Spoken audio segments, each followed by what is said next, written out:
Welcome back to my YouTube channel. Today I want to tell you a story about my very first crush. Well, my very first crush was Lynette Moss in the second grade, but this was my first high school crush. This was the first girl I ever actually asked out on a date, and it was my senior year of high school. So her name was Jamie Hall, and I knew exactly which hallway she walked down and what time every day, which is in no way creepy. And I would see her walk down the hall, and I would just stand there, and she seemed to float. She seemed to glow. She was luminous. I was in love with her, but I didn't have the balls, the guts, the fortitude to ask her out. So one night, I'm watching one of these bad 80s teen comedies where the dorky guy gets the hot girl. I forget the name, just pick any of them.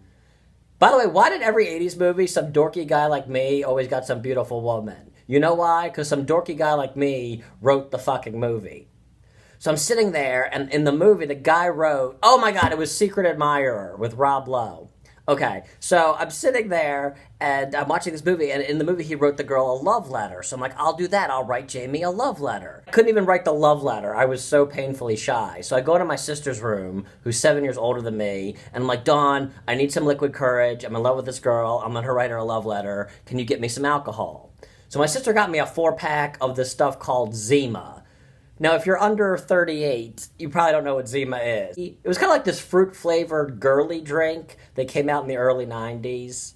Relax, we could say sexist stuff like girly drink in the early 90s, it's fine. I don't even know what Zima means. I think it's Portuguese for you're a complete pussy. And Zima came in these 4-packs, and it was such a girly drink, if you drank all 4, you'd actually grow a vagina. And I go to my sister's room, and she's like, let me see Jamie's picture in the yearbook. Yes, this is before MySpace and Facebook. We just had our high school yearbook. And you could tell the losers in the high school yearbook because they had like 1 picture. And the popular kids, they had like 50 pictures. And then they had like the senior superlatives where they gave out awards for like most likely to succeed, most talented, best looking. Did they really need an award? God already awarded them by making them gorgeous and giving them perfect facial symmetry. Now we have to take out a full-page ad in the yearbook to worship them so they can get laid more. I always thought it was biased because they never did, like, yearbook awards for losers. There was never, like, most likely to live with parents till they're 45, most likely to work at a gas station forever, most stoned. The picture would just be blank because they didn't bother to show up. So I show her Jamie's picture, and she's like, okay, just go write her the love letter. So I drink 1.5 Zimas, and I am trashed. And I write the lamest love letter on the planet. I'm quoting Dave Matthews Band, Natalie Merchant. I'm quoting lines from Dawson's Creek. I'm quoting song lyrics from Hanson. I think there was an bop in there. So I write the love letter, and the next day I'm on the bus, and I'm too scared to give her the love letter. And I'm hungover from my 1.5 fruity shit-flavored Zimas. So I turn to this kid, Tim Chambers. How can I give you a mental visual of Tim Chambers? Do you remember that kid in school that always wore the same clothes and faintly smelled like pee? Well, that kid made fun of Tim Chambers. So I give Tim Chambers the note, and I'm like, you have to give this to Jamie Hall at lunch today. And he's like, yeah, fine. So unbeknownst to me, Tim Chambers throws away my letter and writes his own and says it's from me. And his letter basically said, I want to have sex with you, sincerely, Eric Myers. And he misspelled sincerely and Eric Myers.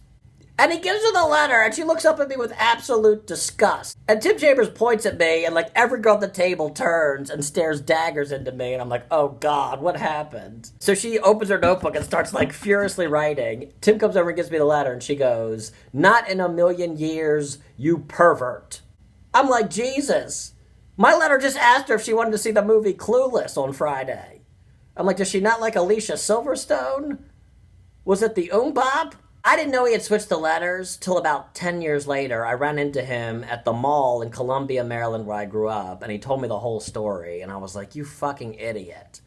Well, this year I had my 20-year high school reunion, and I go on Facebook seeing who's coming. I find out Tim Chambers is in jail.